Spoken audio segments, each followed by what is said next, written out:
Fantasy fam, what is going on? It's the Week 13 Fantasy Game Day with special guests all across the board. The DJ Nation podcast is taking over, and we're here for Week 13. We got your start-sit questions coming in. We're ready to answer those. We're ready to answer fantasy playoff questions. We're ready to answer daily fantasy questions. It's the TFA, the Fantasy Authority. You can find us on Twitter at FF_authority, and I am Ryan Williams. You can find me on Twitter at RyanAlexander_W, joined by my co-host for the DJ Nation podcast, the usual suspects, the Godfather himself, Kevin Steele. You guys know him. He's on the show every week with Cody at Fantasy Route 13 is where you can find him. And then my boy, MAtty Buckets, MAtty DFS, MAtty 2v2. MAtty DFS is where you can find him on Twitter. Boys, you guys ready for this? What's going on? Yeah, thanks for having me on for the Sunday show, guys. First time doing this one. Usually it's Thursday nights for me, but excited to hop into season-long streets and try to help some of our followers make one last playoff push. Absolutely, man. This is gonna be fun, man. We already got the questions rolling in, so we don't want to waste any time. We want to make sure we get to those guys, get to everybody in the chat. But Kev, how you doing this Sunday morning? You ready for this? Doing great. Another week. A lot of people, this is their week to, either make it or break it. Some people are lucky enough. Maybe they got a first round bye. They're sailing in, so week 13 doesn't matter. But I think this week should be a lot of fun. And I did want to bring up really quickly. This is something that we'll be putting out across the board to everybody every single week. But we have decided to do a giveaway. For all of our subscribers on YouTube. And what we're going to be doing is we're going to be giving away a signed Allen Robinson jersey, authentic signed Allen Robinson jersey. We're going to be giving it away on the December 27th Game Day show. And I think we're also going to be giving away some other prizes and stuff like that. But all you have to do to win is just be subscribed to this channel. And that's it. That's all you have to do is just be subscribed. As long as you're a subscriber to here, we are going to pull from there, and we are going to pick one lucky person to win a signed Allen Robinson jersey. So that should be a lot of fun. That's a dope giveaway. Such a dope giveaway. Happy that he's playing today too, so that it makes sense on the alignment there. So yeah, that's great, guys. So make sure you guys are subscribed to the channel. Just as Kev said, you can see it there if you're watching with us along. Right in the right-hand corner there, the giveaway on December 27th. That is one that you definitely want to have in your possession. And without further ado, guys, let's just get into this slate and start it off here. So I'm just going to start at the top as guys are coming in who have been here. Want to make sure we get their questions answered. We got Jeremy Wells in here asking, should he start Deante Johnson or Brandon Cooks this week in PPR formats? MAtty, what say you? It's really hard to not start Deante Johnson, especially against Washington. I think we see a lot of I think we see Watson struggle a bit without Will Fuller. So Deante's getting double-digit targets every week. I side with Deante. Kev, you share the same sentiment? Yeah, same boat.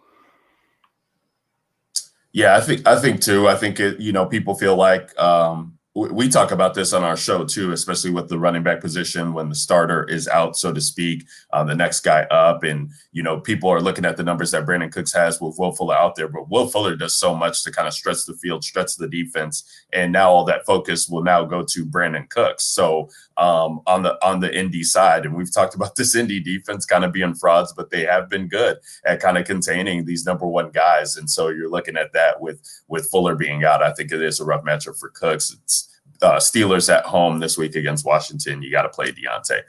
Let's go on next to New Life here. Says good morning, New Life. He's asking for our thoughts on Booker and Gaskin playing today. This is a tough one as well too. But Kev, I'll start with you there at running back. How you feeling about these two guys, and where would you rank them? I think they're both really interesting plays. With Myles Gaskin back, we know Salvon Ahmed is out, so that I think you could look at Gaskin as probably being the workhorse here again today, something that we have seen him do prior to the injury that he had. And I think just on pure matchup, I think I would probably go Gaskin over Booker because I think it's just a better matchup for Gaskin going against Cincinnati versus Booker. The Jets' run defense has been really good this year, and that does give me a little bit of pause. I do know that he is a better probably pass catcher than what Josh Jacobs is, so he probably could see some work through the air as well at an expanded role. So I do like Devontae Booker. I think he is a strong RB2, but I would lean Myles Gaskin in this situation. Because I also think that I think that game also plays slow with Tua starting now without Ryan Fitzpatrick. With Ryan Fitzpatrick, I think it would have been a little bit different. Now with Tua, I think it changes the complexity of that game. Yeah, that's fair. And MAtty, before I get to you, I just wanted to say we've talked about this on our podcast with Jacobs kind of being questionable. I think it was last week or maybe the week before. Now I can't remember, the weeks are blending together. But when Josh Jacobs questionable, it was like midweek. We were talking about how great of a play Devontae Booker would be if we could get him, kind of at a lower ownership. He comes into the role catching passes, just going to be involved in the offense. And I love Devontae Booker this week. Especially for daily, going against that team there in the Jets. Actually, the one thing they can do is stop the run. But I just think the way that Gruden has, kind of designed the offense there, we know that they want to run, and there's really no competition there. So how do you feel about these two players this week? I think both are in play, especially in season long, where running back can get kind of thin pretty quickly. But I mean, even on the worst offenses, again, in bad matchups, teams still get goal line opportunities, right? So like a perfect example is look at the Ravens with all their backups facing the top defense in the Steelers this past week. And Gus Edwards was getting multiple attempts on the 1 yard line. So, I mean, I think Booker is going to get a handful of opportunities inside the 5, especially with, the Jets offense stalling out and giving the Raiders short fields. So yeah, I really like both. I don't think you can go wrong. I think I do agree with Kev. I side with Gaskin more slightly because of the matchup, but I mean, I like both this week a good amount. Yeah, that'll be interesting there with Gaskin. I know he's been a popular talk about in the DFS community for this week, coming off of IR there on DraftKings and FanDuel, especially at his price tag, with pretty much like Kev alluded to, there's nobody who can compete with him. But with Tua there, it does kind of worry me a little bit just with what we kind of see from him. So it's just going to be weird for the Dolphins, man. I was kind of excited about Gaskin, kind of excited about Devontae Parker going under the radar, but we'll have to see what Tua brings to the table there. Let's keep it rolling here, guys. Shout out to Kyle D in the chat. Happy Sunday to you, man. Ronnie, Daniel, we on you. Saints or Green Bay's defense this week, fellas? How are you guys feeling? MAtty? Green Bay. Carson Wentz is a turnover machine, takes a ton of sacks. And even if, they get weird and we see more Jalen Hurts, I still think there's turnover opportunities there. So Green Bay for me. You know where I'm going. I like Carson Wentz this week, so I'm going with the Saints. Right. I figured. And it's really hard. In the last 3 weeks, the Saints defense has been elite. Just shut everybody down. I mean, they played this very same Atlanta team. Now that was without Julio. I do believe so in that game. So obviously Saints are missing a couple of key guys on defense. Davenport's out. They're kind of thin at cornerback. Janoris is out. Lattimore is really the only one. I think Patrick Robinson is also questionable, one of their other starting corner. So I haven't seen an update this morning on him, but he was supposed to be a game time decision. So Saints could be a bit thin this week. So just something to keep an eye on. Yeah, no, great point there, MAtty. So, and that's an interesting game too. I mean, we saw the report from Schefter last night come through late that Julio and Todd Gurley were both expected to play. I think, maybe the Falcons are going a little bit under the radar here with Matt Ryan getting all his weapons back. Getting Julio back is big for him. We know what that kind of means. Same thing that you were alluding to, MAtty, with Will Fuller being gone for Deshaun Watson. I think that will just help that offense. And that game should actually, be sneaky. I bet on the over on that game last night. I think I got it at 46.5. And I just kind of like that. I like that game environment in general. So we'll see how that comes up. I'm going to go back to Kyle, guys, here, as he has a question at quarterback. Speaking of Deshaun Watson, he has Herbert and Deshaun. He's thinking of starting Herbert. Any advice? The chat was kind of trying to help him out here with this dilemma that he has. But I mean, you alluded to it, MAtty. I mean, this would be the nuts matchup for Deshaun if Will Fuller was playing, but I just think it's so hard to trust. We got this Colts defense here. And Herbert, regardless of kind of how game script goes, I feel like Herbert always finds a way to kind of put up points there. He's got Eckler, got Allen, got Henry. Even if you want to say that Kalen Ballage is a factor, he's going to be healthy for this game to kind of spell that. So I like Herbert too. I'm going to start with Kev and get his thoughts here. Kev, how do you feel? Yeah, I'm definitely on the Herbert side here. I think, he's kind of flying under the radar a little bit this week because they're going against New England. You look at New England, what they've done the last couple of weeks where they have been much better defense. But if you take into consideration the fact that one of those weeks they were playing against Kyler, who was banged up with a banged up shoulder, where they weren't trying to throw the ball as much. So I think some people are kind of underweight on Justin Herbert this week, and there's not a lot of talk about him. And I think that's a mistake. There's just way too many weapons for Justin Herbert to get it done. So I would lean toward Justin Herbert. MAtty, I think I feel that you share that same sentiment as well. Yeah. We've seen Herbert smash just about every defense he's played outside of the bad game he had last week. But, yeah, give me Herbert with a full complement of weapons. Let's move on to Jake Perms here, who's in the chat on YouTube. What up, Jake? Appreciate you rocking with us. We got 2 questions for him, so I'll go back to back here. He's asking for which 3 he should start for wide receiver. He's got Kupp, Julio, McLaurin, and Thielen. And I know that McLaurin is questionable, that game being later on this week. He's going to have to make tough decisions here with the 3 guys who are playing today in really good spots, in my opinion. MAtty, how do you digest this question?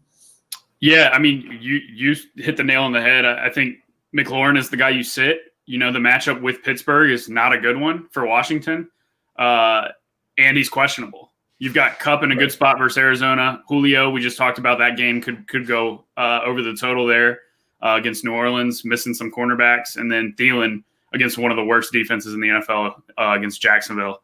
I would start those 3 and sit McLaurin. Kev, you feel the same way? I can't sit Terry McLaurin. I mean, I think he plays. Okay. I mean, I haven't seen anything that would lead me to believe that he's not going to play. It would be Julio, McLaurin, and Thielen for me.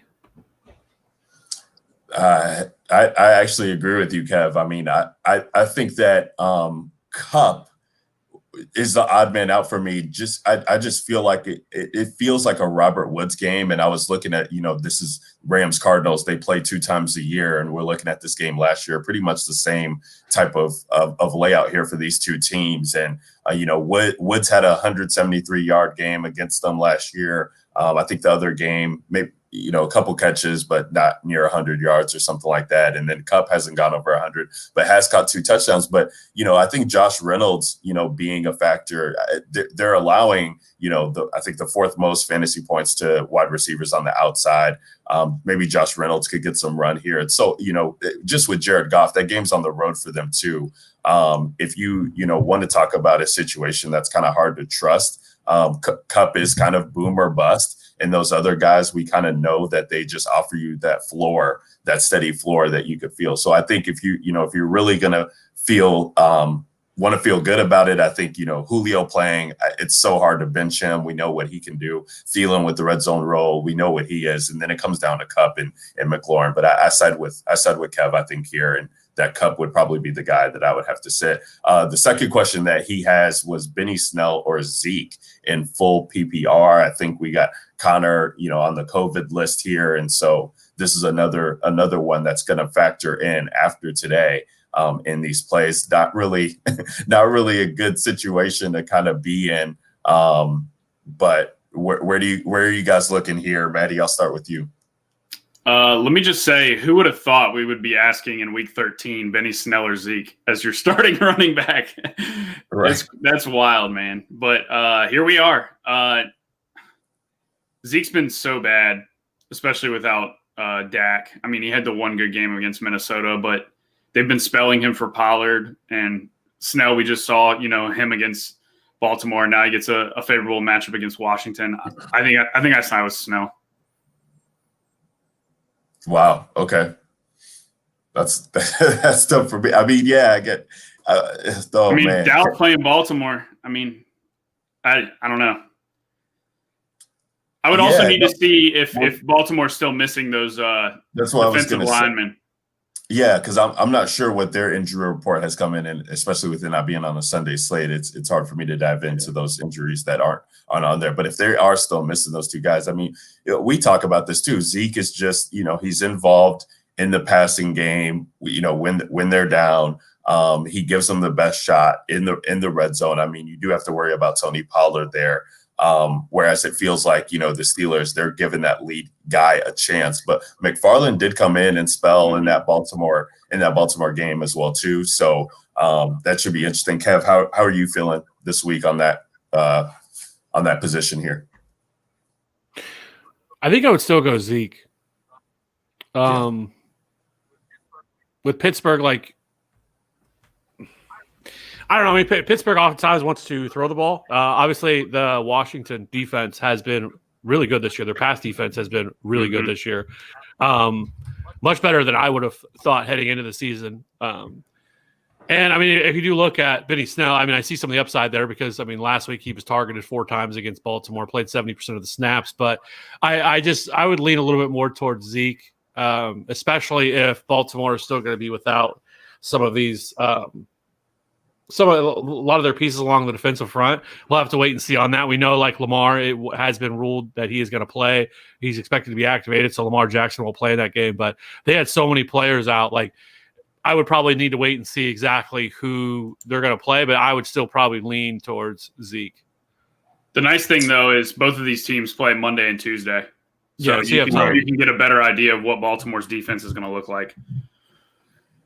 For sure. Absolutely. So, yeah, still some time there. But, I think I think you still have to think about going Zeke there. Let's go through these questions. I'm trying to get to everybody here, making sure I'm not missing everybody. Appreciate you guys walking along. It's the Week 13 Fantasy Game Day here on the Fantasy Authority. Make sure you guys are following the Fantasy Authority at FF_authority and subscribing to the channel there. If you're just now tuning in with us, we got a giveaway there. You can see it at the right-hand bottom of the screen. Allen Robinson signed jersey giveaway that we're doing just for subscribing to the channel. Make sure you guys are doing that. Sean Goglin is in the chat, guys. What's up, Sean? He's got full point PPR question. Needs to pick one. It's running back Kareem Hunt, Devontae Booker, Kenyon Drake. Now, I will say I love Kenyon Drake this week. I don't know what it is. It's been hard to trust him, but since that injury, man, and since he's come back the past 3 weeks, it's been amazing, man. He's tied, Chase Edmonds in targets in an area that he wasn't seeing work in before, and loving that he's got, over 13, I guess it would be DraftKings points, but double-digit fantasy points in the 3 straight games since he's coming back off that injury. And that was a hard plateau for him to reach earlier on this season. So definitely love Kenyon Drake this week. How are you feeling, Kev, about this question? Where would you go? I think it's close. I have them all pretty similar in where I would rank them, but I think I would probably lean Devontae Booker in this scenario. I think I'm not going to have to tilt my face off if Chase Edmonds, gets more involved in the passing game. They fall behind and they utilize him a little bit more, where Devontae Booker's role is pretty much solidified. They do have Jalen Richard and Theo Riddick, but those two guys I'm not really all that concerned with. I think Devontae Booker sees the majority of the touches in this game. And if the Raiders are able to get up on them, they will continue to utilize. So for me, I think the other two could be a little bit more game script dependent. Kareem Hunt, it does make some sense as well as a pass catcher. Obviously, I mean, last week was a little bit wild that Nick Chubb actually out-targeted and had more receptions than Kareem Hunt. That is not something I would expect to happen again the rest of the year, just because that's not the way they've really utilized Nick Chubb, which doesn't make a lot of sense because Nick Chubb has been so good at yards after the contact and everything else that they don't utilize him as much as a pass catcher. But regardless of that, it would be Devontae Booker for me. But they're all pretty close. I think they're all really good plays today. Get in here, MAtty. How you feeling? I like Booker, just the safety of the opportunities. I think he's got a chance for 20 to 25 carries, especially if they get ahead early. I mean, I looked up yesterday, the Raiders, when they're ahead by more than one score, they throw the ball only 23% of the time. And they have 100 plays, Wow. about 100 plays run where they've been ahead by more than one score. So, yeah, they just turn to the run when they're leading. So I think Booker's got a monster carry upside here. I'm sure we're going to have more Booker questions that come in this week because of the situation there. And MAtty, I want to pick your brain as we get into some DFS things here because of the defense on the other side there. I just want to talk to you about that kind of correlation or what's going on there, if we can trust that defense on the other side. But yeah, I guess you guys have Booker. I have Drake. I guess Kareem Hunt's the odd man out. And we still don't know what's going on with that injury that he had. He's coming off of the hip injury, I believe, but something to monitor there. But I think those two other guys are more trustable than him at this point. Let's go to MJ here. Sanders or Booker? Another Booker question we got here. Full PPR. I think we got to go Booker here again. But MAtty, what say you? I like Miles. Green Bay is an incredible matchup. And we've seen, you look at Sanders' game logs, and he's been insanely efficient against every team that he's played. I mean, he went for like over almost 100 yards on like 9 carries against Baltimore before he got hurt. He was, they didn't really utilize him last week against Seattle because I think they committed to attacking the pass funnel defense. But he should have a bunch of success against Green Bay. Green Bay hasn't stopped anybody. Damn. Okay. I agree. I'm definitely on the Miles Sanders side. Green Bay has been terrible against the run. The only question mark you have with Miles Sanders is, are we going to see something similar to what we saw last week, which was super tilting, that they just, for whatever reason, I think they threw the ball like 78% of the time last week, and they just like weren't trying to run the ball at all, which made really no sense to me because he was able to, when given the opportunity to pick up yards on the ground, it was just he was never given a whole lot of opportunity. So that's the only thing that would really concern you. But still, I can't sit Miles Sanders in this matchup.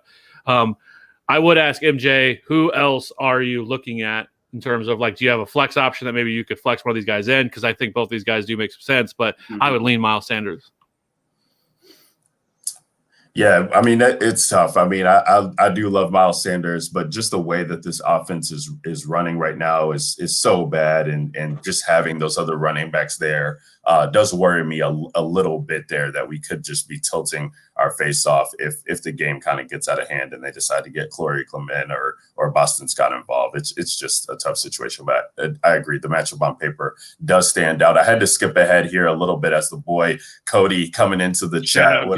What up, Cody? Love it when guys can make it but not make it. And Cody, you're definitely missed this week, brother. So we will see you next week for sure. Let's get back to the questions here. Noel S is in the chat. Wide receiver question that we have here. He's got LaVisca, Sammy Watkins, Darnell Mooney, Jacoby Myers, full PPR. Some of them are on waivers. Need to win this week or make the playoffs. Hey, Neil, do us a favor and let us know how many of these guys you need so that we know what we're talking about here. But I'm just going to assume maybe it's one right now. So if there was one off of the option, how are you guys feeling, Kev?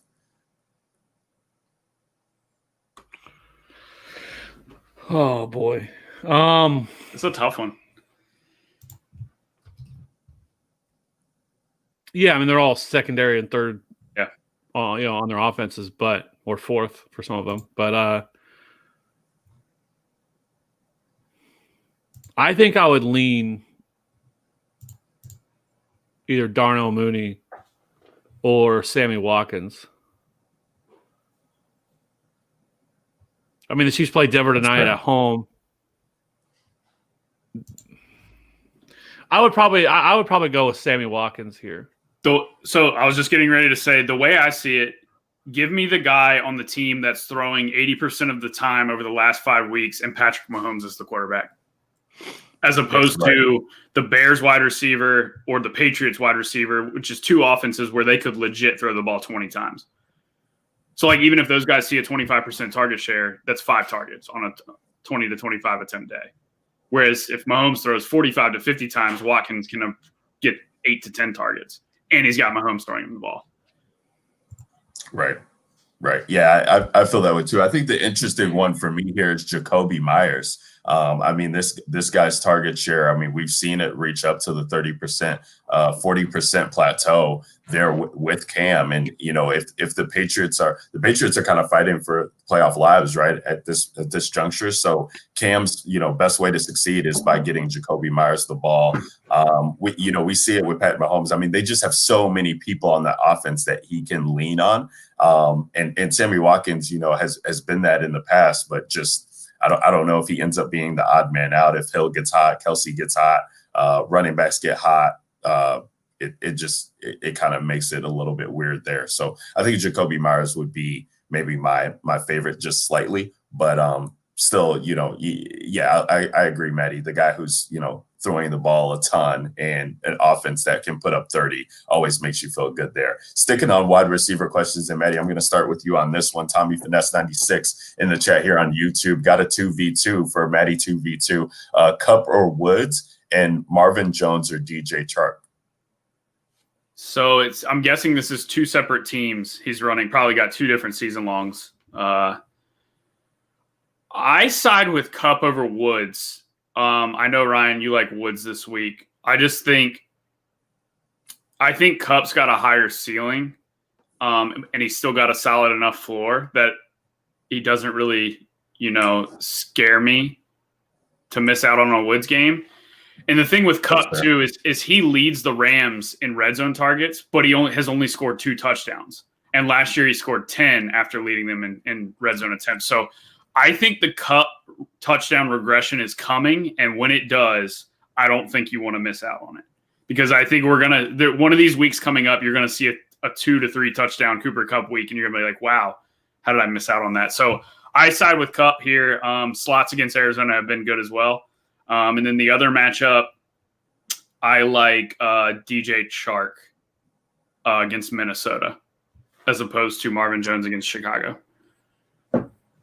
Yeah, I definitely like DJ in that side, leaps and bounds over Marvin Jones there. Just because of we know what Chark can offer as upside, and I feel like even Marvin Jones' good games, he'll need to score a touchdown, I think, for you to feel good about it. And even then, sometimes he needs to score 2 to even kind of put up a score that Chark can get with 1 score. That's interesting about the red zone role for Kupp there too, MAtty. You don't really think of Cooper Kupp as a red zone kind of target for them, but if he's seeing that workload, that's very interesting. Kevin, how are you feeling about this question? I would go the same way. I would lean towards Kupp and DJ Chark. I also think in that same game, like if people are looking for like a flex option this week, that I think Keelan Cole is also in play in this game as well. He gets a great matchup in the slot, runs 60% of his routes from the slot. So I do think Keelan Cole is also somebody that you could look at playing this week if you wanted to as well. Interesting. I don't mind that at all. I mean, those guys are going to be involved, and maybe they have to throw, and hopefully we can, if you're playing Jacksonville guys, you hope to get the Mike Glennon of last week so that they can actually put up points for you. Moving along here, let's get Michael in the chat here. He's asking about CEH, and Kev, since you're KC, I'll start with you here. With CEH coming off of a sickness, do you guys go with him or Booker in a must-win here? I assume he's trying to get into the fantasy playoffs here late. I think you have to go with Devontae Booker with this. Mm-hmm. And the reason I say that is because CH has not ruled in. Like, basically what they said was they're hoping he can play, but they're going to get him out there in pre-games and see how he does. The Chiefs are 9-1. They do not need to rule or run out Clyde Edwards-Helaire in this game, right? They could use Le'Veon Bell, and he could even play, and maybe he gets limited opportunity.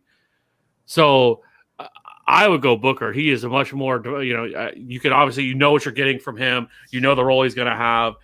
And Clyde Edwards-Helaire could be game scripted out, or he could just not play at all because they just don't need him in this game against Denver. They should be able to beat Denver without Clyde Edwards-Helaire. And there's still a chance that Clyde Edwards-Helaire doesn't even play this week. So, because basically what they said is they're going to get him out on the field, see how he feels.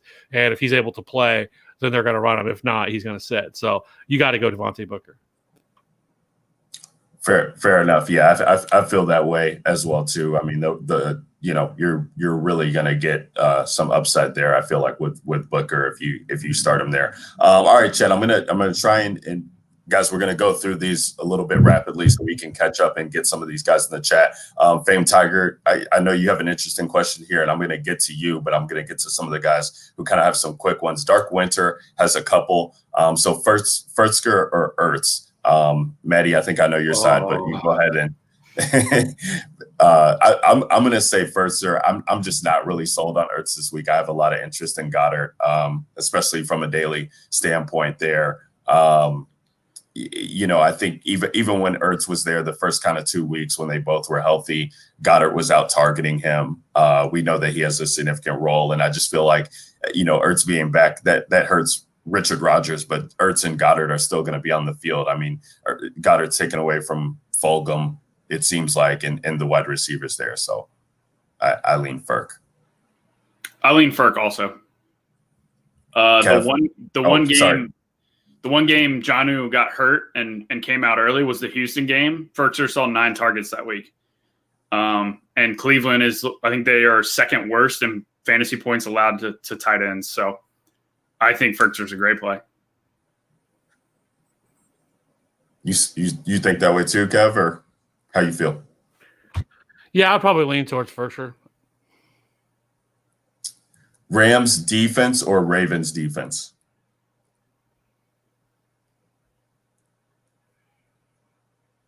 How you guys feel here? I'm going to go Rams.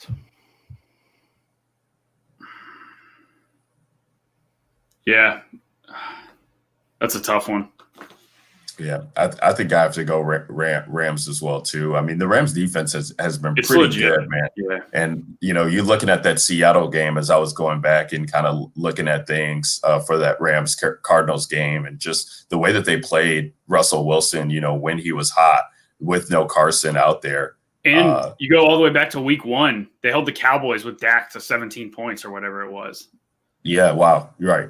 So, yeah, I mean, they've been good, man. Yeah. They're a legit unit. So, I think you feel very comfortable with going with them. And then lastly, for Dark Winter here, he needs 2, Julio, Aguilar, or Shepard. And A.J. Brown is locked for him as his wide receiver 1 right now. It's Julio and Shepard for me. I think I would go Julio Aguilar. McCoy. It's definitely Julio.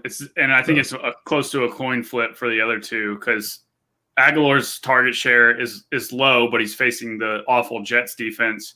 And then Shepard, the concern with him is Colt McCoy. But if you look at last week when Colt McCoy came in, he targeted Shepard 4 times in like a quarter and a half or whatever it was. So yeah, McCoy definitely took to Shepard, and they're playing Seattle. So right.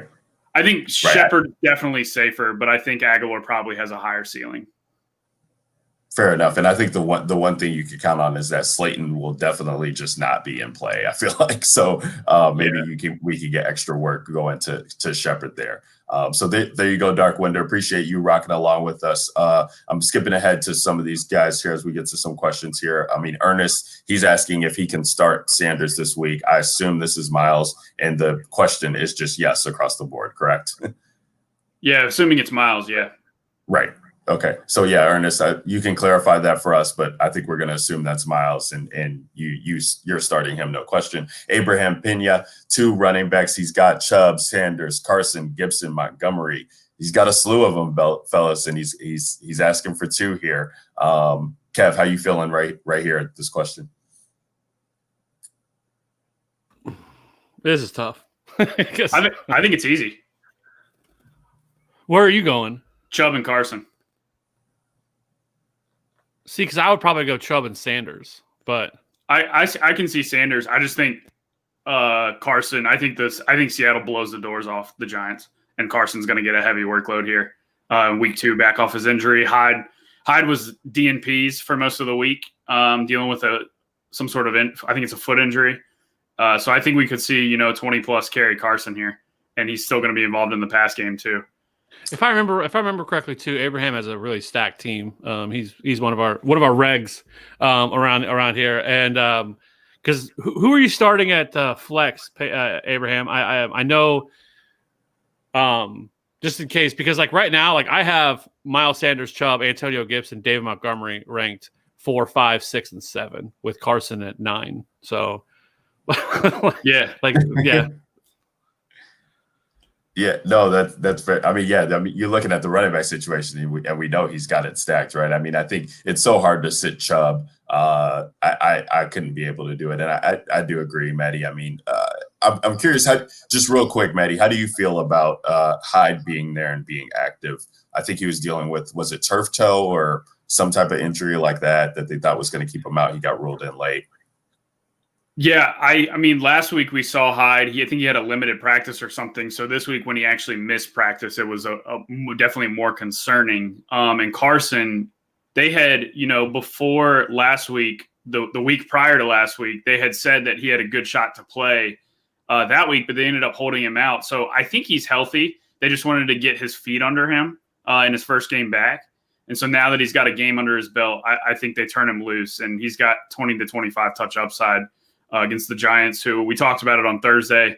Over the last 4 weeks, they ranked second to last in explosive run rate allowed. And Carson looked good on his limited touches last week. He had 59 yards on 10 touches, and Hyde had 27 yards on like 17 touches. So Carson's definitely the guy there. And I just think game script is better for him. And Sanders, talk about how weird the Eagles can get. I mean, he saw like 10 touches last week, if that. So it is a good matchup. Right. I do like Sanders. It is a good matchup for him. I just feel safer about Carson's workload this week. That's fair. That's fair. And let's stick on running backs, and Carson is involved in this too. Ronnie Daniels back in here. What's up, Ronnie? He's asking for which 3 or 2 of the 4 should he start? Carson, Montgomery, Bell if CEH is out, and J.K. Dobbins there. Well, you're not going to get the opportunity to make that decision because that game is the late game. So right. I'm not messing around with keeping Bell in. Well, you could try to play Bell, and then if CEH is in, just play Dobbins versus Dallas, assuming Dobbins is playing this week, right? Yeah, but are you playing one of them over Carson or Montgomery? Well, he's asking for 2 of 4, Kev, at the very least, and he could be 3. Oh, 3. So, okay, my bad. Okay, I thought it was 2. Okay, I saw the 2 part. So, yeah, I mean, I think it's Carson for sure. And I mean, now listen here. Now we're DFS guys, and MAtty, I'm on the same page with you. I mean, the Montgomery love this week, I think, was overblown from a DFS perspective. But, this is still the Lions. Like, we can't get it too twisted. Like, the matchup is good here. I would definitely be starting Montgomery over Bell. That's without I don't think that's really a question. I just don't know if they really need him in that game, so to speak. And then Dobbins, we hope that he's the lead back, but we've seen Baltimore before just kind of do weird stuff with the running backs that they have. And so we know Montgomery's going to be the guy. It's a home game. Mitchell does have success against the Lions. Hopefully they can move the ball. It does become hard to kind of sit Montgomery in redraft leagues, right? Yeah, I agree. Yeah, and I would also just ask, like, what are the other options? Because if you can go 2, 3, or 4, or 2 or 3, so like, what are you deciding between? Because if you went 3, who are you sitting? Like, is there a wide receiver that you're playing over one of these guys? Because I think that pays a difference to me. Because it's definitely Carson and Montgomery. Right. And then if I'm going to make the decision with Bell or Dobbins, like, give me more context, Ronnie, of who else you're looking at to decide, which who I would play them over. Because I do think, if Bell were to play, because then you'd have like MAtty said, you have the opportunity to wait if Clyde Edwards-Helaire was out, with Le'Veon Bell being the lead back there in Kansas City, or, then if not, you could just go J.K. Dobbins. But I would probably want a little bit more context to it. No, that's fair. And let's get to Chosen Rose. Chosen Rose's question has been here, and this is an interesting one, I feel like, too. And then I'll go back up to the top to the long question that I wanted to get your guys' opinion on. But Jarvis Landry or Devontae Parker, now that Tua is starting, I feel like this has to be Jarvis Landry. Kev, I know you're high on Jarvis. You feel that you guys unanimous there? Yep. Give me the juice, man. Yeah, great matchup for Juice there. Let's see, where was that? Fame Tiger. Let me get to this question here. Needs advice. Can start 2 wide receivers and a flex. Has Michael Thomas, AJ Brown, Chark, Debo Samuel, Cooper Kupp, and Robert Woods, Devontae Parker, Mostert, and Snell. Can start 2 wide receivers and a flex. This was getting a lot of traction in the chat here earlier. Shout out to Fame Tiger for being here, asking the question. I mean, I think you have to go Michael Thomas. I mean, the numbers that Michael Thomas is seeing with Taysom Hill are absolutely ridiculous. Like, I don't even think they're playing with other wide receivers who are out there. Like, it's just insane. He's got like 18 targets. The next closest is Emmanuel Sanders with 6. Just ridiculous there. And then after that, I mean, I think you're just AJ Brown is AJ Brown. I really don't know how you're not picking him to start at the other wide receiver position. And then at the flex, you're just kind of going with how you feel. I think the 2 last ones that I would even consider out of this group would be Parker and Snell. But Kev, what say you here if you're starting, if you're playing this team here, how are you going? Well, Thomas and AJ Brown are locks. And then it comes down to Kupp, or Woods, or Debo. Do you have any interest in Mostert? Like, he kind of feels like the forgotten guy. Like, we've seen it. Like, the guy has true, legitimate ceiling of 30 fantasy points. Like we've seen it, earlier this year that he's been able to do it. He's an explosive running back. I know he's coming off the injury, but even last week he still found the end zone and a little bit of a limited role. And it's not a terrible matchup against the Cardinals either. So, they're playing Buffalo. Not the Cardinals. Buffalo. Yeah, sorry. Buffalo's actually a good matchup. Hang on. Let me look at something real quick. I agree, Kev. I mean, I was interested in playing Raheem last week coming off of injury just from a DFS standpoint because he just always goes under the radar there. But like you said, he has the chance to just really kind of blow stuff out of the water. It doesn't, the other running backs that they have there with McKinnon, Hasty, Wilson, these other guys, it's always kind of just a roulette. But when Mostert is in the mix, I feel like they just try and get him the ball in any chance that they can get. So I know you're looking up. Go ahead. Yeah, Buffalo ranks 19th in adjusted line yards, 17th in open field yards, and they are dead last at letting running backs get to the second level. And then on the offensive side of the ball, San Francisco's been middle of the road, but I mean, they haven't really had their running backs healthy this year. So I think that goes up. I like Mostert. The question is, do you like him more than Kupp, though? Would you rather go Kupp? Because like that's between those two for me as where I come in. I mean, what about Debo with this role that he has, man? I mean, this dude has been, do you think it changes though with Brandon Ayuk likely back? Is he back? Yeah. Okay. Yeah. Because they're kind of redundant players, right? They're kind of the same guy. They're both really good. Like, I like both of them a lot, but I do think it hurts Debo a little bit having Brandon Ayuk back. No, that's fair. That's fair. Yeah. I still feel like I would probably lean Kupp just because I think I lean Kupp too. But I do like him because, like, in Fame Tiger, who are you starting at running back? Because I'm curious with that as well. If maybe, who you have there.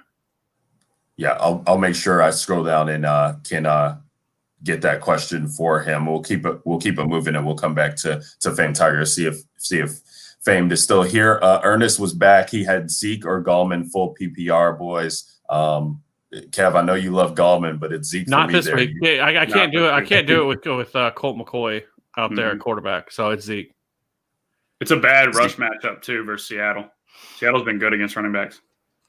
Zeke for you too, Matty. Yeah. We got last fish in the last fish in the pond asking about defense. Shout out on Twitch, getting some Twitch questions in here, asking about defense, Minnesota versus Jacksonville or Chicago versus Detroit. Very, very, very tough there. I mean, because that Minnesota secondary, man, they have been got. And if Chark can get loose, if Cole can get loose against them, it does feel weird. Stafford struggled all year, man. And this is, it's cold here in Chicago. I mean, under, about 30-degree temps it's going to be, and not having Galladay, not having Swift. We saw Houston on Thanksgiving, kind of take it to this Detroit team, and that was in a dome. Chicago's got Akeem Hicks back, still got Khalil Mack, still got the guys on the secondary. who can, make life kind of tough on Stafford to throw deep. So I kind of lean Chicago here. MAtty, how do you feel? I look at Mike Glennon and I want to pick Minnesota, but then I remember that last week I would have done the same thing with the Browns, and the Jaguars actually put up a ton of points. Chicago is definitely the better defensive unit. And Stafford he's without Swift and without Galladay. And we've seen like 2 or 3 weeks in a row now that Detroit has just not been good without those guys out there. I mean, they were basically shut out 2 weeks ago. Give me Chicago. I would go the same way. It's tough because at the back of my mind, I'm like, am I really afraid of Mike Glennon? Like, was it like a matchup where the Cleveland defense, who didn't have Myles Garrett, just kind of, where teams kind of overlook, they kind of come in and didn't really think much of Jacksonville and didn't really think they'd do a whole lot against them? Because Mike Glennon is ass. Like, he is like, I have no idea how this dude is still in football, but so it is tough. It's much closer than I think give it credit for, but I still probably go Chicago. No, yeah, I like that as well too. Let's get a Periscope question in here. Shout out to Chaser_97. He's asking about David Johnson or Benny Snell this week, and this is PPR. Go ahead, Kev. This is David Johnson, or no, excuse me, Benny Snell. Sorry. David Johnson was someone interesting. You sure, Kev? You sure?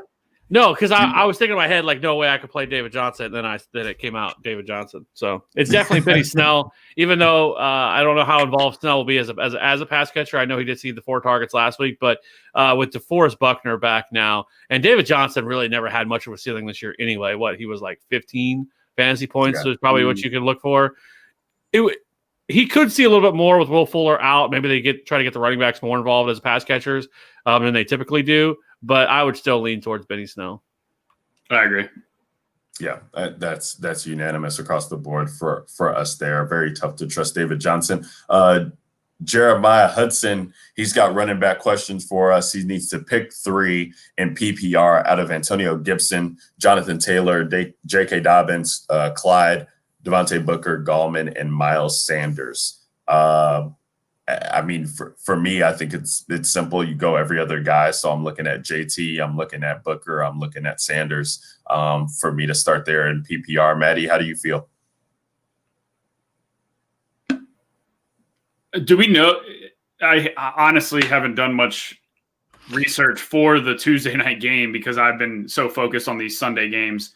But do we know that Dobbins is like, he's the main guy there now, right? Because that was the trend. We don't know, and I think that's the scary thing about Dobbins. Yeah, right. With Mark Ingram because I'm going to look in now. The last game before they got COVID, Dobbins was head and shoulders ahead of both Ingram and Edwards in touches, and all 3 guys played. Like, it was the Dobbins show. And I know that they had said that they wanted to make a conscious effort to turn the keys over to Dobbins down the stretch. So I don't know. It was kind of weird, too, that they were both off COVID lists and didn't play last week also. Right. Yeah, I mean, you want to be able to trust JK. I mean, you do, but. It's definitely Booker and Sanders. And then the third guy is either JT or Dobbins. I don't know that Gibson – the test for Gibson's true value is this week, because if they get from behind, it could be the McKissick show. Because the last few games, the Washington football team, almost said Redskins, has been playing from in front basically every game. So that's why Gibson has been smashing in terms of opportunities. So I definitely agree that Booker and Sanders, and then the third spot comes down to JT and Dobbins, which JT definitely, he's got the great matchup versus Houston. But at the same time, if you go back and look at, I think the Colts have won by 17 points or more like 5 times this year. And in those games, JT, he's got like 9 carries, 11 carries, 13 carries. It's not like he's just smashes when they, are ahead. It's been a weird role for JT this year. And I don't know what to make of him, man. Yeah. And it's a fantastic matchup. Yeah. But at the same time, like, I could feel myself like wanting to play Jonathan Taylor and then playing Jonathan Taylor, and then Jonathan Taylor gets 8 carries. Exactly. Like they will mix in Wilkins and Hines too. So, I don't know. It's either JT or Dobbins for the third spot. I just don't know what the answer is. See, for me, it's Gibson or JT is what it comes to. And I'm probably going to go Gibson. As we know, Pittsburgh's defense, you can beat them on the ground. They are defense, right? Like we talked about last week. Or was it the week before? True. Yeah, no, we talked about it on the Thanksgiving. How they came rush. Yeah. Yeah. Okay. Yeah, I'm good with Gibson. That's I think he's the safest of those three. Right. And if he's able to catch some of those passes there, as we've kind of seen come along, that could be nice. And the red zone role too. The red zone role is definitely extensive for him. So very interesting there. Thanks, Jeremiah, for rocking with us. Shout out to the chat. Let's get our boy TN in here. TN's got 2 questions. I'm going to go back to back on him. Half-point PPR. He needs 2 running backs, Cam Akers, Phillip Lindsay, or Devin Singletary. Very tough there, and he needs 2 of them. Where are you guys looking to go? I think really it's Singletary and Akers for me. I don't know if we can trust Lindsay. I believe he's coming off the injury, right? Coming off the injury report this week. God, I would love to trust Cam Akers too, but I don't know if you can trust him either. Like I don't know if I'd use the word trust Cam Akers, but and it's not him. It's can you trust Sean McVay to do the right thing? It's kind of what we've been saying. Like we talked about a lot on this show, the TFA pod show, this whole entire week is that Cam Akers is clearly the best running back they have, but are they going to actually commit to him? And I think that is the frustrating part with Cam Akers. But in this situation, it's Cam for me, and really it comes down to Phillip Lindsay or Devin Singletary. And I would probably lean towards Singletary, but I don't love it either. Like I can see a path where because the Chiefs have been really bad against the run. And so Phillip Lindsay, breaks off 40-yard touchdown wouldn't surprise me, but I would probably just lean a little bit more towards Singletary because of game flow. That's fair. MAtty? Yeah, I definitely agree. It's Akers and then one of the other 2. Drew Lock is back, right? Yes.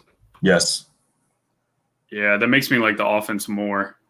Though Kansas City has been a good defense, but they definitely have been worse against the run. I don't know. Both guys are in a timeshare because Moss has been getting a lot of high-value touches near the goal line, and Allen obviously can run them in as well. I almost like Lindsay. Does that because their splits are kind of close there with him and Gordon? I mean, I feel like Gordon is still getting the red zone work, but it's tough to watch those Broncos games, so I don't really pay attention all that closely. But I always feel like I'm seeing Melvin Gordon kind of put up a weird line, 50-1 or 48-2, and some of these weird things. I think if you wanted to go Phillip Lindsay, I think you could because of the fact that I think he has a better shot at a touchdown than what Devin Singletary does because we know Josh Allen, once you get on the goal line, there's a good chance Josh Allen's going to rush it in. Not to mention the fact that, Zach Moss is really their primary ball carrier inside the goal line as well. So really he comes, to even have a shot at scoring a touchdown unless he breaks off a long one. Not to mention the fact that they are playing San Francisco, which is a defense that's a much tougher matchup than what Phillip Lindsay has. So I could see Phillip Lindsay as well. It is frustrating because they don't use Phillip Lindsay as a pass catcher like at all. Like he has no pass catching role, and that's where the other issue for me because of Phillip Lindsay. Phillip Lindsay has 8 targets all year. 8. Yeah, like he is not a pass catcher, and so it's just frustrating with him. And he only has 1 total touchdown this year, too, as well. So I just think Devin Singletary has a little bit more of a role in the passing game, and that's why I would go Singletary. I'm good with Singletary. He's going to get double-digit opportunities. Lindsay's got, the chance to only carry the ball 7 times. Yeah, I mean, Lindsay's only had, 2 games this entire year where he's had over double-digit, and one was 23 carries, which I believe was a week when and then the Miami game they won 20-13, so they were playing ahead. Melvin Gordon had 15 or 16 carries, and Lindsay also had 15 or 16 carries. So I don't see them playing ahead against the Chiefs. No, I'm good with Singletary. His other question was that quarterback, Aaron Rodgers or Kyler Murray. I mean, Aaron Rodgers, I don't know how you can sit him here against Give me this Rodgers this week. secondary. I think Murray's still dealing with a banged up shoulder too. Yeah, we just haven't seen the rushing be where it was earlier on in the season since the shoulder injury has come along. Kev, how are you feeling?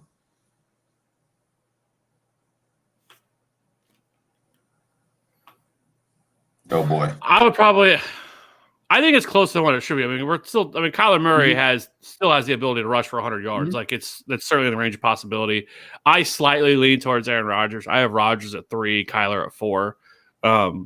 It's just I think people are overdoing, I think, a little bit with Kyler Murray and dropping him down a little bit too much because of his recent struggles. I've seen a lot of people sitting Kyler Murray this week, and I think that's just ridiculous. Unless you have a couple, like one or two other quarterbacks, like that's one of them's Aaron Rodgers.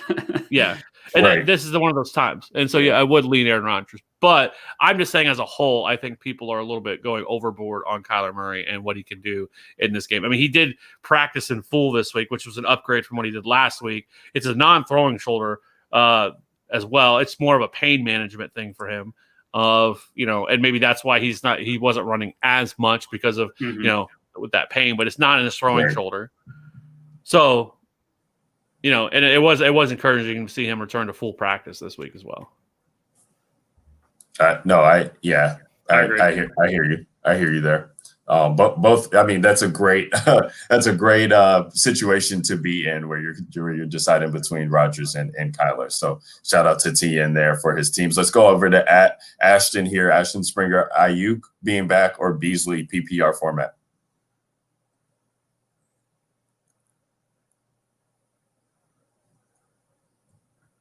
I'm going to go Beasley.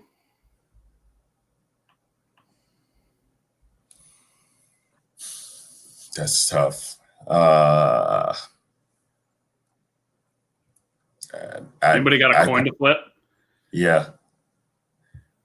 I kind of side Ayuk there. I mean, just because of you're looking at the situation there with Mullins, and I just always like when it's the kind of backup quarterback, and I don't want to call Ayuk the backup wide receiver, so to speak, but he has been, Debo being there, had the rapport with Jimmy, and now Ayuk being there, he's the young guy. I think that him and Mullins can be on the same page. And Beasley, the floor is safe there because of the target share that he's seeing. But no John Brown either. No John Brown, right? So, but does Diggs get going? Do they do weird stuff in the end zone where the tight ends are being utilized? Is Josh Allen running in? Ayuk's just an explosive player that I tend to side with those guys who can be explosive. I tend to think that Buffalo's defense isn't very good either outside of Tre'Davious White. Right, yeah. Well, so if you look at it with Beasley, he is going to see the majority of his time against Emmanuel Mosley, who is allowing a 62% catch rate and about 1.49 fantasy points per target. And then you have Brandon Ayuk, who is likely going to see Levi Wallace, and he only allows a 56% catch rate. So obviously it's just a slightly better matchup. But the difference is with Ayuk, though, Ayuk does offer something in terms of rushing, and because they get creative with the way that they use Brandon Ayuk, pop passes and whatnot. Yeah, right. and so it is closer. I would probably lean towards Ayuk. I agree. It's very, very close. I don't think you can go wrong with either, but I think Ayuk's got a little bit higher upside. Yeah, that's why I think too. Let's go quick here on some of these questions. Here we got Kevin, Hunter Henry, or Robert Tonyan. MAtty, what side do you lean on? I think the matchup leans to Tonyan, but I will say my answer is Tonyan. But I will say, I think that New England comes out and tries to take away Keenan Allen as much as possible. And so I think you see Herbert revert to his other guys like Henry dump offs to Eckler, who saw 16 targets last week, and things like that. So, but if we're so high, all of us are very high on Rodgers this week against a pass funnel Eagles team. And Tanyan continues to, he continues to produce even with a fully healthy Packers team. So ride it while it's hot. I do like Tanyan, but I would actually go with Hunter Henry here. Okay. Yeah, I like Tanyan too. I just think he's really carving out a role for himself in this offense, and in a game where Rodgers should approach 40 passing attempts. I feel like I just want pieces of that game, so I would go Tanyan there as well. Christian in the chat asking, does he start David or Duke Johnson? This is pretty much a yes or no, I feel like, but Christian, let us know who you have else on your team, because I don't feel confident in starting either one of those guys. I don't either, but if I had to choose, it'd be David Johnson. You feel it's not like he's coming back from like a knee or soft tissue injury or anything like that where you're worried about first snap of the game, he re-aggravates it and sits back down. Like with it being a concussion, I think you feel a little bit better about playing David Johnson. Yeah. So yeah, it would be David. Yep. I agree. Okay. Yeah, I feel that way too. I guess if you had to pick one, Drew in here, PPR, Gallman or Kareem Hunt? This is PPR. Hunt. Yeah, I agree with that too.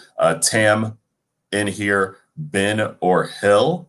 I would imagine that is Roethlisberger or Taysom. Yeah. Oof. I know that's tough too, because I do like me some Taysom this week. I'm gonna go Taysom. I'll say Taysom as well. Oh yeah, that's tough. But yeah, I think in that Atlanta game, that environment, it kind of just speaks to points being scored, and he's getting his production on rushing touchdowns, 2 rushing touchdowns the past 2 starts that he's had. If he starts throwing for touchdowns too, he could definitely reach 30 points there. Let's get some heavy hitters in here. We got Taylor Boyd, 21, needs 2 running backs, 2 wide receivers, and a flex. Austin Eckler, James Robinson, Kamara, Todd Gurley, Frank Gore, and then wide receivers Tyler Lockett, Brandon Cooks, Debo Samuel, Nelson Aguilar. Needs 2 running backs, 2 wide receivers, and a flex. Have fun with this one, boys. MAtty, I'm going to have you start it off. I think for me at the running back position, it's Eckler and Robinson. I wouldn't be able to sit those 2. So I'm playing those at running back. I'm playing Tyler Lockett at one of the wide receiver positions. And I kind of like Debo Samuel, to be honest, this week. And so then the flex for me would come down to Kamara and Brandon Cooks. And even though it is Alvin Kamara, it's just so tough to feel confident with the production that you're getting out of this guy. It's crazy, like 40-something scrimmage yards he's had averaged in the past 2 games that Taysom's been there, but he's still Alvin Kamara. So you can feel confident with him in the flex over guys like, Nelson Aguilar and Gurley and Gore. I mean, do those guys all offer more upside than what Kamara can if he, finds a way this week? I'm on the exact same 5: Eckler, Robinson, Kamara, Lockett, and Debo. So my thing with Kamara is the last 2 games, obviously Taysom's been in, but the offenses on the other side have not scored points to force the Saints to really do much, right? So if you're the Saints and you're heading down the stretch and you're trying to lock up a good seed for the playoffs, but at the same time keep your guys healthy, you're going to limit your Kamara touches, right? If you don't need to use him. And so he has been dealing with a bit of a foot injury also. So I just think they haven't really needed to use him. So while the running quarterback does limit the dump offs to a running back, I still think that we haven't really seen Kamara's upside with Taysom Hill at quarterback. So I still think Kamara's an RB1, regardless of the quarterback situation. We just haven't seen the game script for it yet. Which, Ryan, you alluded to. You like this game as a shootout. And so if Atlanta can push them on the other side, I think you're going to see a ton more Kamara than you've seen the last 2 weeks. Kev, how do you feel this week about this? Five player need to start.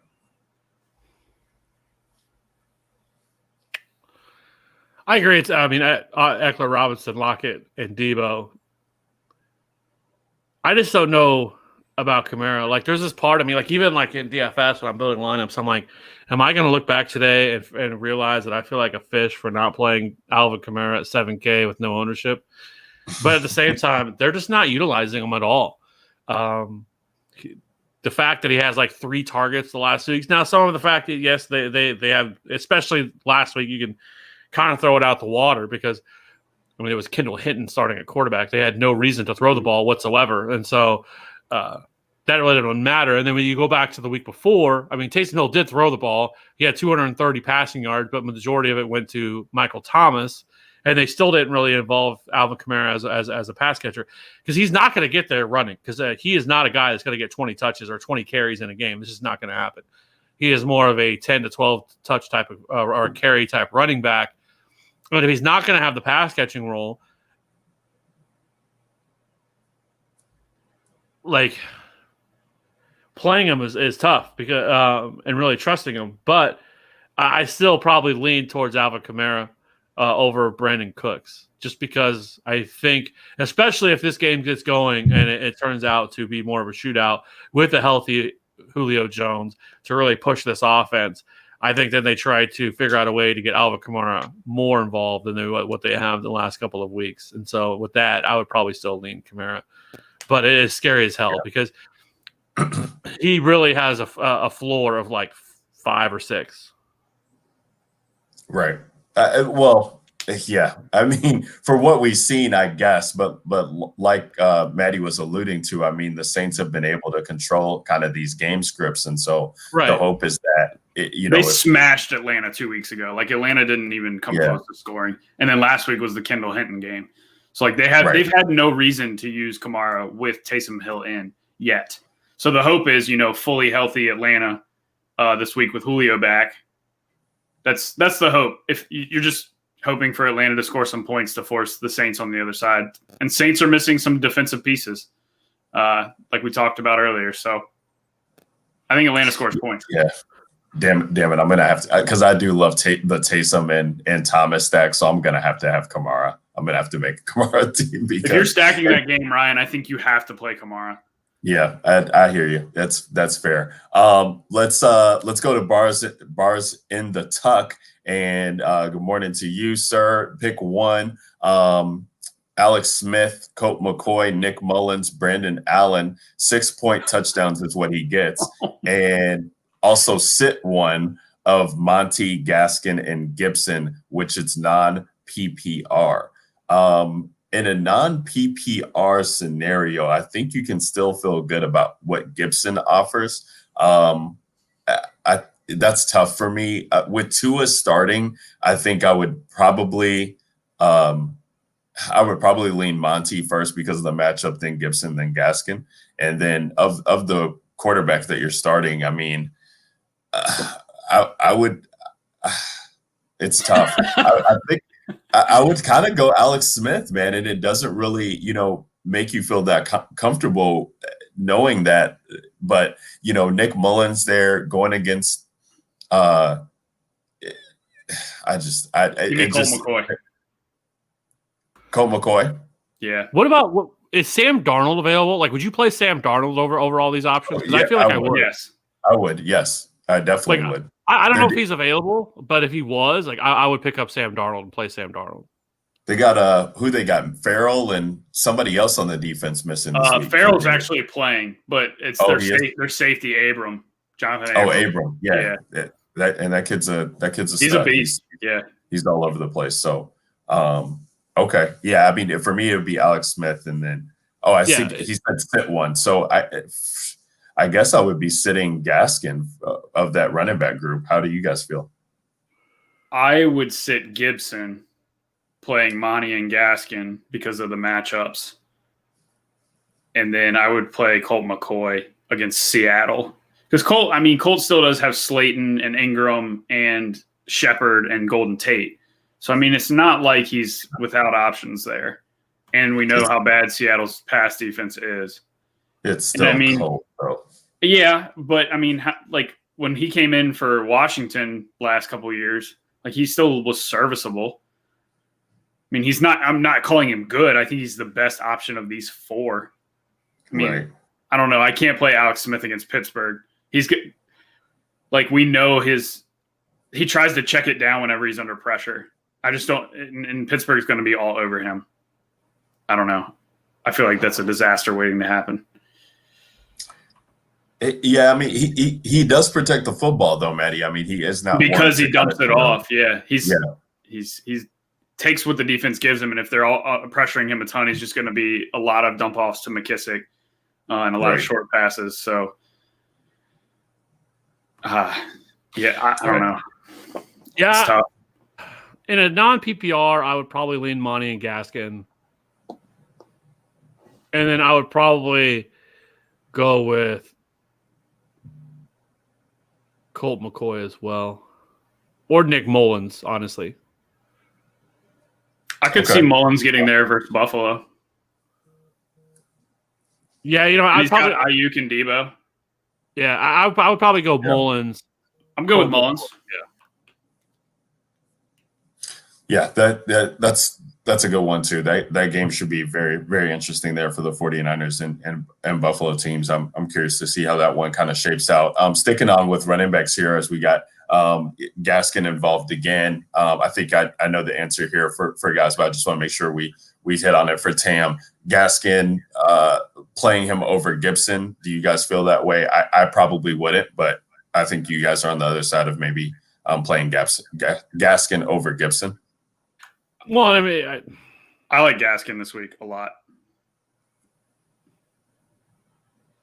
Yeah, I probably would. I mean, if you look at Gaskin, I think you feel like there's a pretty good chance he's going to see 20 touches.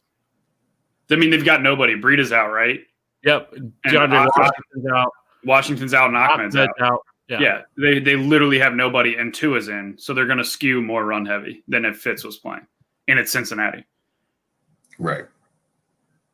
And it wasn't like earlier in the week they said Gaskin had a good shot to be activated for this game. So it's not like they were like, oh shit, we don't have a running back. Let's just activate Gaskin and just play him because we need a body. It sounded like the whole time since Tuesday they were saying that he's trending in the right direction towards being ready to go this week. So I'm trusting it that he's going to get his role that he had before he came back. I mean, look at Eckler last week. And who was the other running back that just came back off an injury, multi-week injury, and smashed a couple weeks ago? I can't remember who it is. Because that's why we played Eckler last week. We said if he's coming back, right? Who was that? I'm drawing a blank, but I know what you're saying, MAtty. I feel you. But yeah, I'm trusting Gaskin gets his role, and they have nobody else behind him. So. Fair enough. And then sticking with the Gaskin question real quick, KC Quack, it's in the chat. Gaskin or Booker? How do you feel? MAtty, I'm going to start with you because you do love Gaskin, and I think you like Booker too. How do you feel about that scenario? I like both a lot. I will say if it's non-PPR, give me Booker. If it's PPR, give me Gaskin.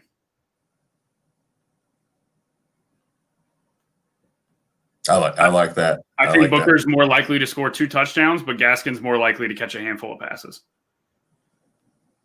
Because the Raiders' backups are 2 pass catchers. So I think if they're going to spell Booker, it'll be in pass situations. Right. Kev, how do you feel?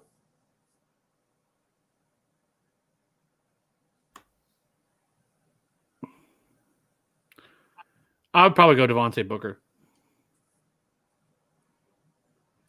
I think that's for me too. I don't know what to expect from this Miami offense with Tua being back here. It's just a funny situation, man, with the Tua thing. I mean, Tua, he goes out there and he's winning games still, but then he has a rough game that gets injured and benched in the game, and then Fitzpatrick comes in and he wins the game, and he had been winning games.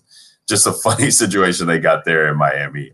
Do not envy that situation here. All right, let's go quick on some of these here. I'm going to skip down here to a little bit, get Xenon, Soto in here. Gallman, Montgomery, Dobbins, or Gurley. Who does he flex? I think it's got to be Montgomery there for me. Same. Yep. You guys agree? Excellent. Let's go Aiden here. Antonio Gibson, Justin Jefferson, or Cooper Kupp. Pick 2. I'm going to go with the receivers there because it's PPR. Yep. You guys agree? Excellent. Yep. Excellent. Get our boy in here, Walito.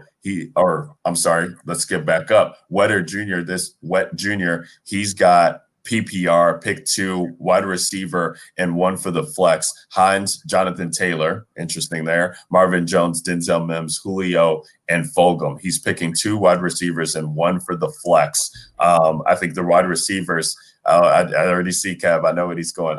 You got to play Julio, I feel like. And then Kev was beating the drum for Denzel Mims after our boy Derek was beating the drum as well. Too for Perryman, but Denzel Mims, Kev, you like that with Julio? Yeah, I'm sad we didn't get more Denzel Mims questions today. I'm all in on Denzel Mims. I love Denzel Mims this week. So, for me, it would be Julio, Jonathan Taylor, and Denzel Mims.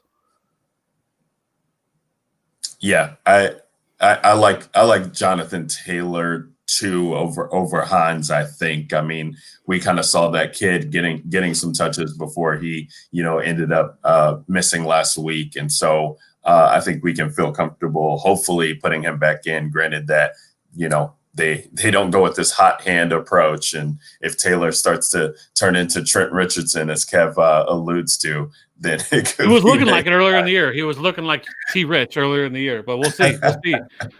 We will see. MAtty, how you feel here? Wide receivers flex?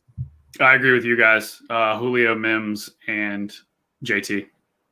Excellent. We got we got Zenon there. Zenon was also asking to start Ridley this week. I think you definitely have to.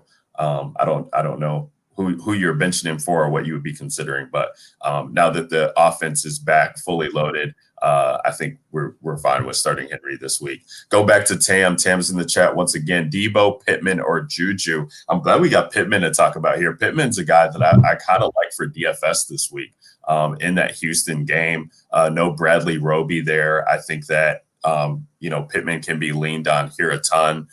Still kind of like Juju and Debo both, but I just like that game environment as what it presents. And, hopefully the Colts can get some opportunities here. We know that even if Watson, even if Cooks is struggling, like Watson will still be throwing the ball 40 times, I feel like. I mean, if they get into a situation where the Colts are putting up points, we can think that Watson will still try and, keep up with the pace in some way, shape, or form. And you hope that garners more opportunities for the Colts than on the other side if they can put up points. How you feeling, MAtty, about this one? I like Juju. He's really turned it on in the last month and a half. And Pittsburgh's among the league highest in pass rate, especially when games are close. So, give me Juju. Kev?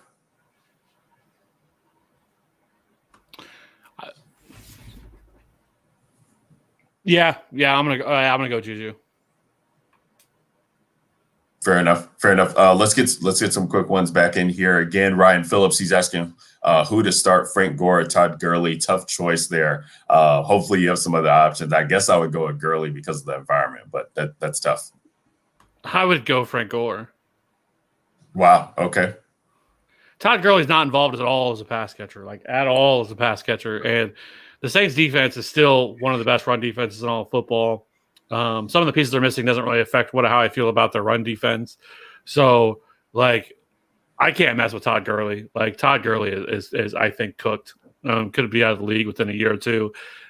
Is also banged up. And as much as I do not like Frank Gore and trying to play Frank Gore, he is getting 80, 85% of the touches in this backfield.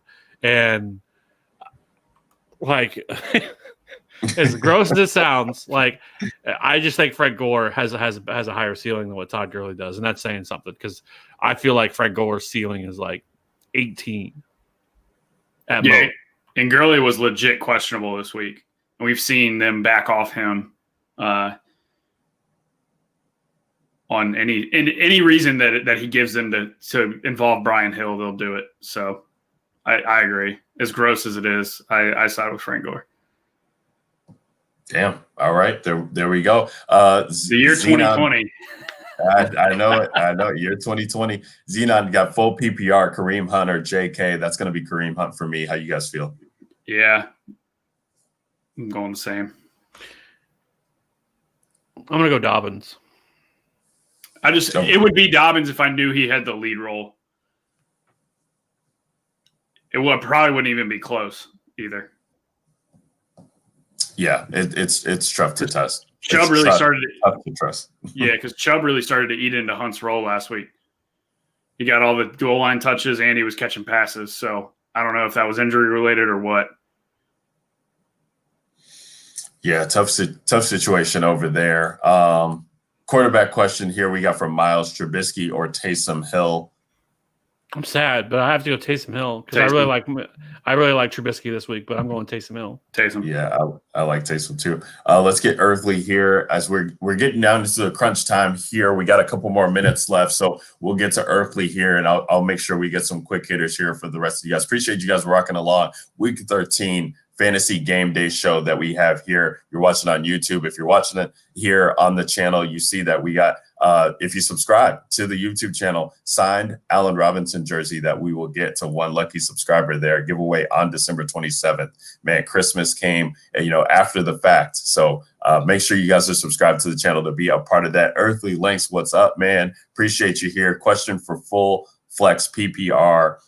Or flex full PPR. He's asking for Corey Davis, Chase Edmonds, Jonathan Taylor, or Alan Lazard. He already has Nyheim Hines in for one spot. MAtty, I don't know about you guys, but I would pull Nyheim Hines and put Jonathan Taylor and then start Corey Davis and then the flex. Yes, I agree. Also, side note, Ryan, you're talking about Christmas. Chat is losing its mind right now because Kev does not have his Christmas hat on. Oh my goodness, I love it. I love it. Get that. There we go, on, chat. I got you covered, chat. I love that it's right by ready to go, and he just had to be looking at that like right off to the side. So that's fun there. I love that call, Kev, and taking out Nyheim Hines. I mean, it's just you're just gonna be wondering about that. I mean, it's just gonna be tough either way. But I do think you can trust Taylor and put in Corey Davis. And we know you love Corey Davis too, MAtty. So yes, I like that call. The Corey Davis smash is coming. Yeah, right. It's coming. Let's get to some of these big ones, man. Herbert or Deshaun, I believe it is here. I think we had a similar question, if not the same earlier, but for me it would probably be Herbert here. Yep, agree. Yeah, it's Herbert on both because he also asked, "What about rest of season?" It's still Herbert. Yep. Okay. Yeah, absolutely. So Max Packard, we still got quarterback questions coming in. Cousins, Carr, Magic, we know is not playing or not starting here. So I think we're basically down to Cousins or Carr. I really like Kirk Cousins this week. I just, kind of think it's a Kirk Cousins game. The way that the Jacksonville secondary has just played and looked, I think that he can take advantage with Jefferson and Thielen and Rudolph. Cook was banged up.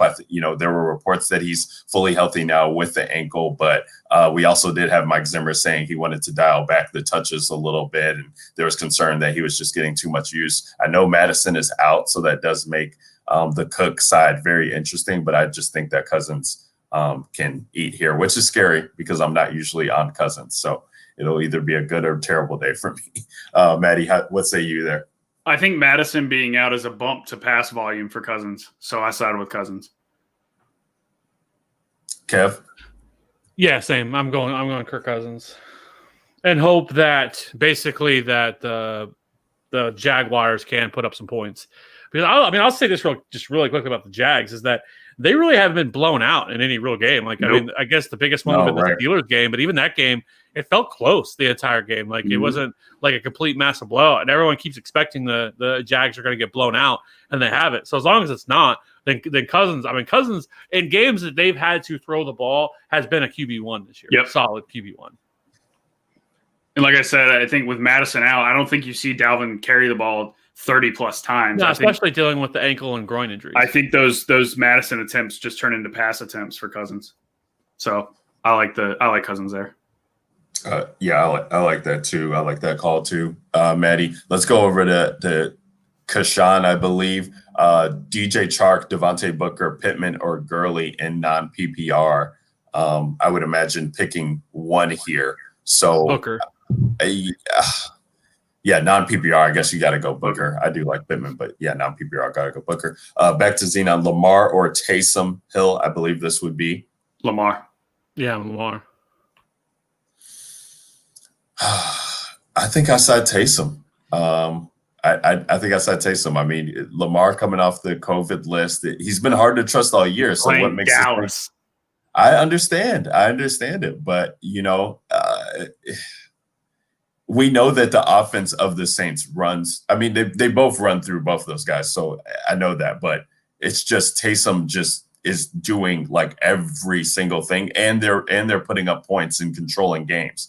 And the Ravens have kind of had trouble in doing that before this whole situation with him just went down. So and no Mark Andrews. They've already said they're not bringing him back for this week. No Mark Andrews. So that makes it kind of tough for me, but it's hard to I feel like they're the same guy, but one just has a much higher ceiling, and that's still Lamar. Lamar could rush for 120 yards in a game, and it's a good matchup too. I mean, not that Taysom Hill's matchup isn't either, but I just prefer Lamar. Agree. Let's do quick hitters here as we're getting a round out here as we reach through 7:30. Walido, Sanders, or Montgomery? We got to answer Walido's question. We appreciate him all the time. Miles Sanders. Yeah, I lean Montgomery there, but it's a tough one, so I like that. Jordan, he's got Mike Williams, Christian Kirk, T.Y. Hilton, Sammy Watkins. He needs to pick two. It's half point PPR. How you guys feeling? Kev, we'll start with you. Kirk and T.Y. I'll go Sammy and Kirk. And I'm going Sammy and T.Y. So have fun with that, Jordan. To pick which one that you like, which answer you like of that. Shout out to Robbie, who's coming in the chat. Appreciate you, Robbie. He's got a half point PPR question of DJ Chark or Latavius Murray. I actually like that situation that he has there. I think I would lean Chark, half point PPR. Name. Excellent. Kasif, he's asking, does he start A-Rob, Ridley, or Miles Sanders in PPR? Khalif, Kasif, I'm sorry, you need to send us the rest of that team separately. Reach out to us on Twitter at FF_authority because we need to see who you're battling against, and you have to figure out sitting two of these guys. Yeah, I'm curious to see what the rest of that team looks like because I feel like two of these guys, maybe even all three, would be regular starters.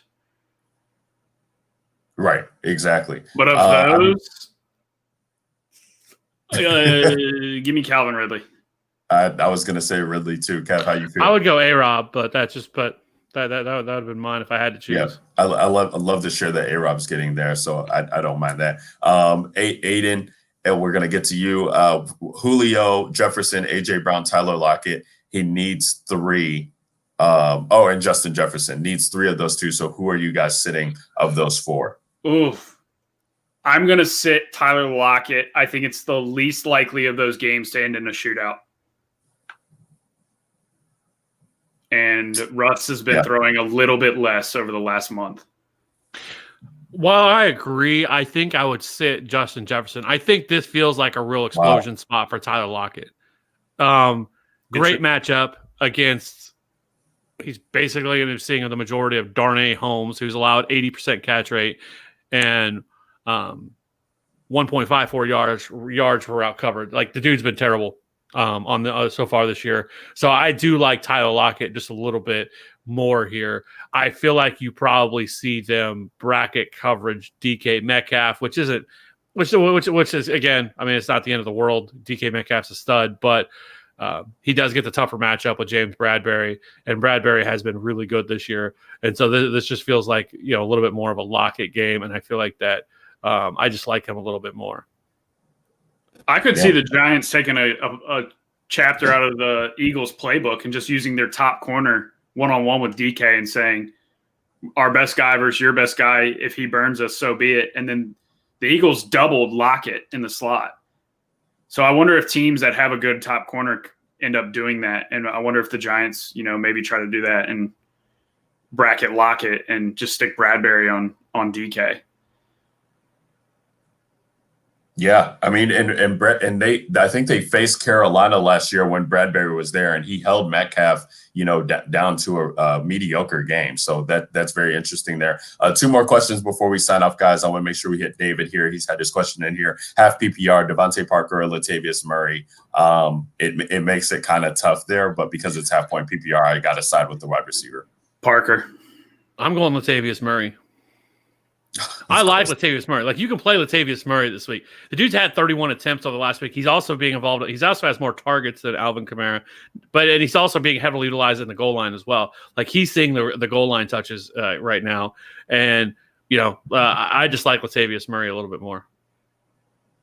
Interesting, Kev.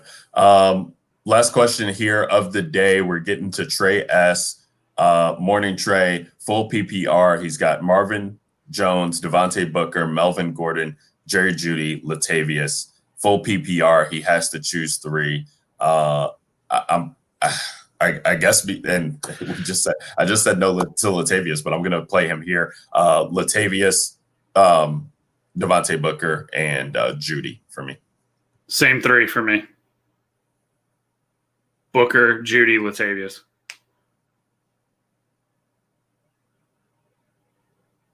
Kev? I'm gonna go Booker, Latavius, and Melvin Gordon. Okay.